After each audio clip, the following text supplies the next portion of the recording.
starting to feel fake. I have to tell you something. Mondays, with all the terrible stuff that happens over the weekend nowadays, Mondays for me are like how I would imagine Monday feels for the janitors who have to clean up the men's room at the Port Authority bus station in New York. All the horrors accumulate, and we have to come in with a power washer and flush them all out. I mentioned last week we finally got some good news out of the White House, and the good news out of the White House is that Elon Musk is out of the White House. We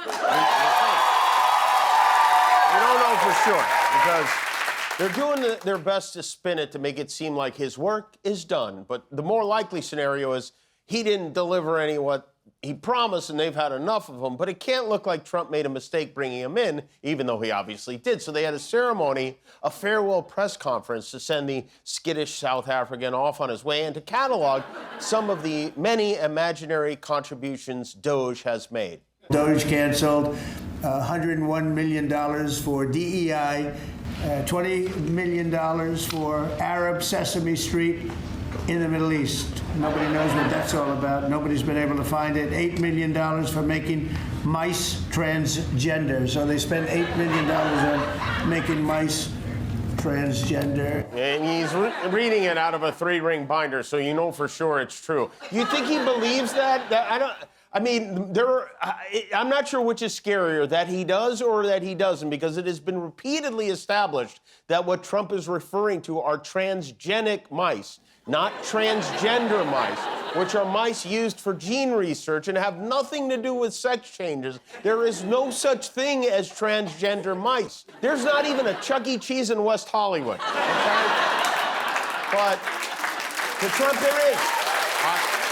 Trump and Musk claimed Doge cut $160 billion from the federal budget. Their initial promise was to cut $2 trillion from the budget, but that didn't happen because Elon fired everybody who knew how to do math. The most notable part of the press conference was the shiner on Elon Musk's eye. I don't know if you noticed about it. Reporters asked him what happened. He claimed he got punched by his 5-year-old son X and wound up with a black eye. Stephen Miller freaked out when he heard Elon was in the Oval Office with a black eye. He thought they said black guy, and it was quite a relief when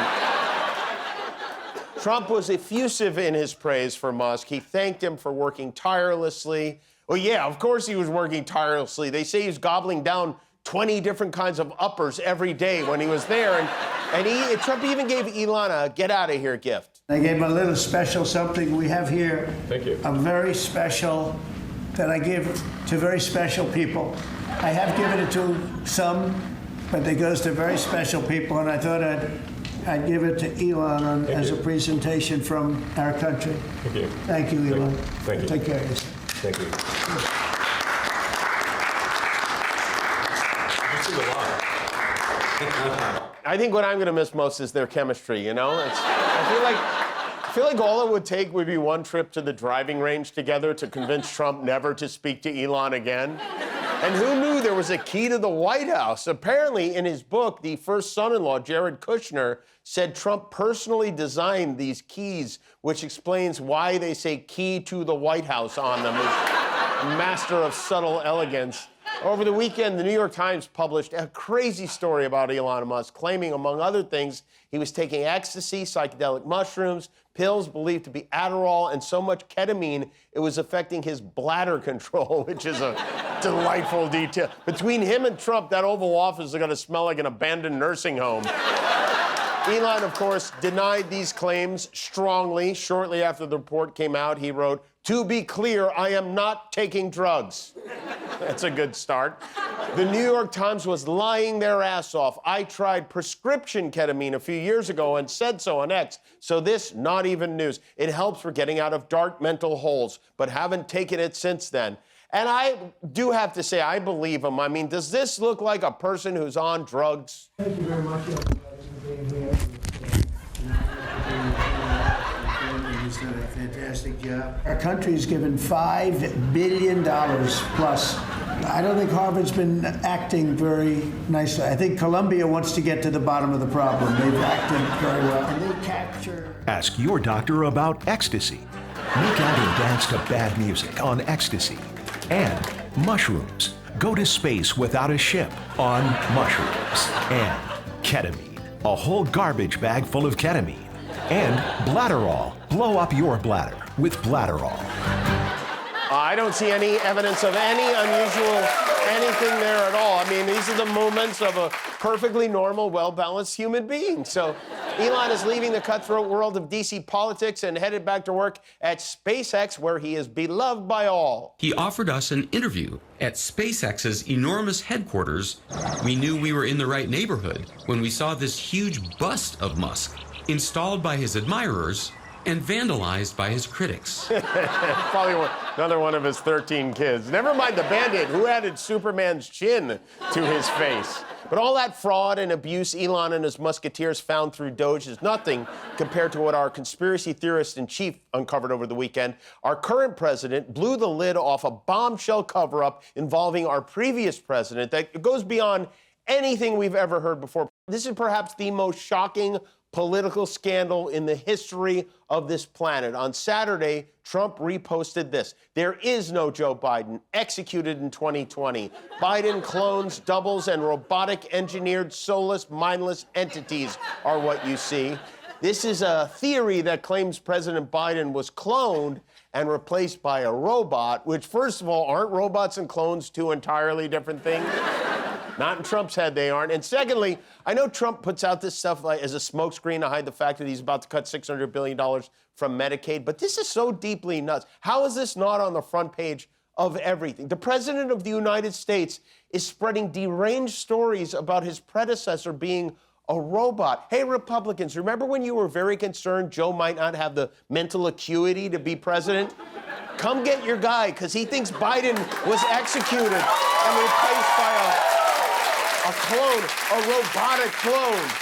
I mean, if your dad was saying stuff like this, you'd start looking for an assisted living facility. And by the way, whoever built that Joe Biden robot is very bad at building robots. I mean, if anyone was replaced by a robotic clone, it's Melania, right? And then he uses the words fake news with a straight face. It's worth noting that the individual who originally posted this Biden gobbledygook that Trump reposted claimed today, since he's on a roll, that Michelle Obama is actually a transgendered man who played college football at Oregon State. His name is Michael Robinson, which makes even less sense when you go through the roster and learn that no one named Michael Robinson ever played football at Oregon State, which means Michelle Obama is a ghost, too. Look, I understand that Trump blasts us with a fire hose of crap every day, but the media needs to stop being polite when they report this stuff. This is the headline from NBC. Trump shares unfounded conspiracy theory claiming Biden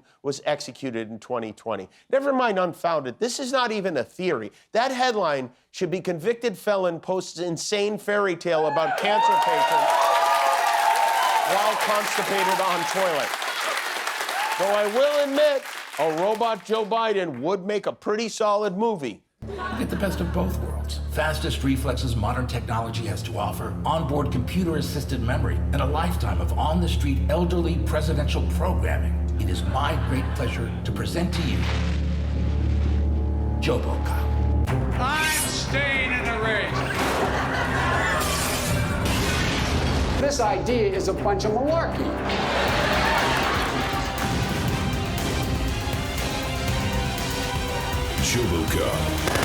The scripting cyborg.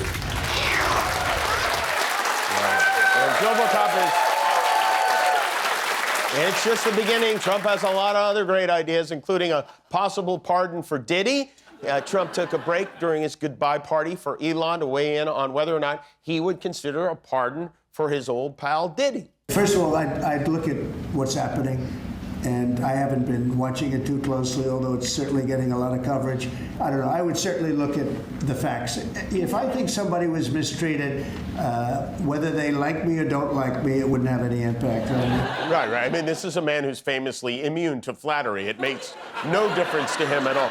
He loves the idea that he can let anyone out of prison at any time. He loves it. He's handing out pardons like they're podcast promo codes right now. But he won't be giving one to Diddy if 50 Cent has anything to do with it. Nobody's having more fun with this Diddy trial than 50 Cent right now. And 50 Cent He claims he's going to call President Trump to share all the insulting things Diddy said about him, just in case he's thinking about giving him a pardon. This is how far hip-hop has come. Rappers are now personally reaching out to the president to put their rivals in jail. What happened to snitches get stitches? Is that...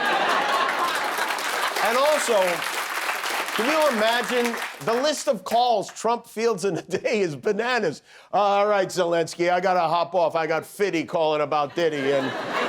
You know, last week, Trump freed a couple of reality TV stars, Todd and Julie Chrisley, who were convicted of tax evasion and bank fraud. They were already back. They're shooting a new season of their show. And according to Todd, getting locked up wasn't all bad. So, you know, we're grateful for everything that has happened thus far. And as bad as this experience has been, there's also been a lot of blessings to come from it. I have met some wonderful men. Well, say no more. As Trump's big, beautiful bill works its way through the Senate, Republican lawmakers are in the tough spot now of having to defend some truly indefensible ideas, like throwing more than 8 million Americans off health insurance. Iowa Senator Joni Ernst had a town hall in Butler over the weekend with constituents who were very upset. At one point during the discussion on cuts to Medicaid, somebody shouted, "People are going to die." And before I share what Senator Ernst said in reply, I want you to think about the worst thing you could say to respond to that statement. You have it? Okay, I don't know what's in your head, but I'm pretty sure this is it. They are not eligible, so they will be coming off. So people are not, well, we all are going to die. So for heaven's sakes. There's a difference between we're all going to die and we're all going to die because of what you are doing. This woman is a senator, a United States senator. She's telling her constituents we're all going to die. I mean, imagine how terrified you would be if your Uber driver said that. But to her credit, Joni slept on it and then took to Instagram to issue an apology. Hello, everyone. I would like to take this opportunity to sincerely apologize for a statement that I made yesterday at my town hall. I made an incorrect assumption that everyone in the auditorium understood that, yes, we are all going to perish from this earth. So I apologize. And I'm really, really glad that I did not have to bring up the subject of the tooth fairy as well. Cruel and condescending. That's a nice combination of qualities. And all we need now is a dash of pseudo-Christian hypocrisy. For those that would like to see eternal and everlasting life, I encourage you to embrace my Lord and Savior, Jesus Christ. Yes, the hard-right conservative Jesus Christ, who famously said, "Blessed are the poor bastards who suck so hard they can't afford health care." I hope the actual Christians of Iowa remember that in November of next year. Speaking of cruel bastards, Stephen Miller was on Lara Trump's show over the weekend where he took a rare break from deporting children to talk about his own. And have your kids met President Trump? Yes. What do they think? What's the takeaway? I'm very lucky because I have a photo of my daughter when she was a newborn meeting President Trump. Look at how he's holding that baby. It's like it fell from the ceiling and he caught it by the head. But go on. And what people don't know about President Trump, you can speak to this. Yes. He's actually great with kids. He's like a kid magnet. Yes. When kids are around, they want to be around President Trump. He's a child whisperer. The kids love President Trump. President Trump loves children. Because he is a children, is why. Because he knows how they think. Remember how Trump said he would lower grocery prices on day one? Well, he didn't. Groceries are still very expensive, and these tariffs he keeps throwing around aren't going to help. The price of all the basics, especially clothes, are expected to go way up by the end of the summer. The price of eggs still 78% higher than they were under Biden's robot clone at this time last year. Many Americans are now buying food on credit, which is a bad sign, and some companies are trying to capitalize on this now. I just got an envelope from eggsforgold.com, and all I had to do was look through my old jewelry that I never wear. Eggs for Gold. Turn your unwanted watches, bracelets, and necklaces into cold, hard eggs. I had no idea this drawer full of old brooches was worth so much egg. Simply fill the easy-to-open envelope with your unwanted gold, mail it at no cost, and in as little as 24 hours, you'll receive this. Thanks, Eggs for Gold. I sent in a diamond engagement ring after my first marriage ended in sadness. They sent me back this egg salad sandwich. It was so easy. The demand for gold has never been higher, and the demand for eggs is f***ing nuts. Because we own our own chicken coops, we can pass the savings directly to you. Send us your grandmother's gold wedding band in the next 24 hours. We'll send you a live laying hen. What am I supposed to feed this? Not our problem. Offer only available in Florida. Eggsforgold.com not affiliated with cashforgold.com or cashforlimbs.ru. Not responsible for foodborne illness or dead chicken in your mailbox. I love you. Guillermo, do you know how many subscribers we have on YouTube now? 20 million. That's right, yeah, that's why we're wearing these glasses. Thanks for being a subscriber. If you're not, help us get to 20,000,001.